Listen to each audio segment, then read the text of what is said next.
Dalam kehidupan kita sehari-hari, kita sangat terbiasa dengan penerimaan yang bersyarat.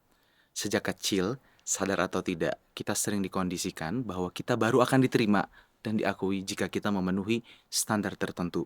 Entah itu dengan meraih nilai yang bagus di sekolah atau mencapai kesuksesan karir yang mapan.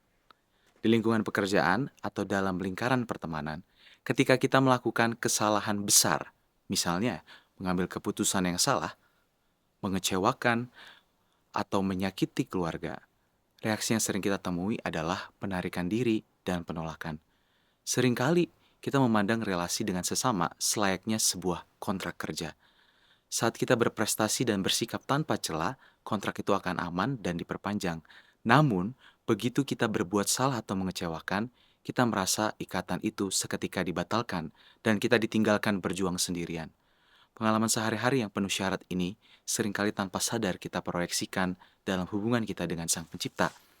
Kita mengira Tuhan itu seperti sosok penilai yang selalu mencatat setiap kesalahan dan menuntut kesempurnaan mutlak sebelum mau menerima kita.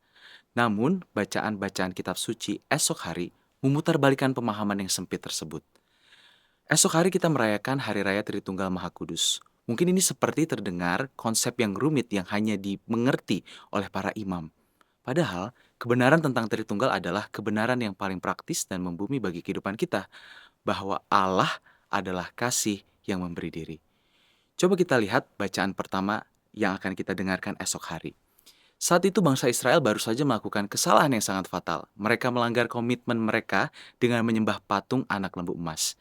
Jika Tuhan bertindak dengan logika manusia yang bersyarat tadi, Dia pasti sudah membatalkan hubungannya dengan Israel. Namun, yang terjadi justru sebaliknya.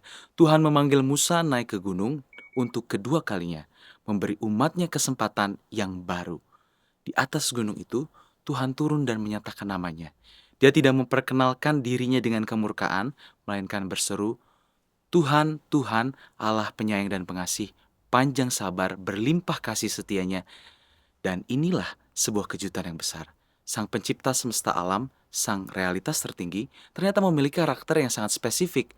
Pengampunan, belas kasih, dan kebaikan. Kebaikan ini bukanlah sekadar aturan yang Tuhan berikan kepada kita, melainkan sifat dasar dari Tuhan itu sendiri. Karena itulah Allah kita adalah Tritunggal. Santo Paulus dalam suratnya yang kedua kepada jemaat di Korintus menutup dengan berkat, kasih karunia Tuhan Yesus Kristus dan kasih Allah dan persekutuan Roh Kudus menyertai kamu sekalian. Rumusan ini menunjukkan bahwa kasih sejati tidak bisa diam sendirian. Supaya kasih bisa terjadi, ya harus ada pihak yang mengasihi dan yang dikasihi dan relasi yang hidup di antara keduanya.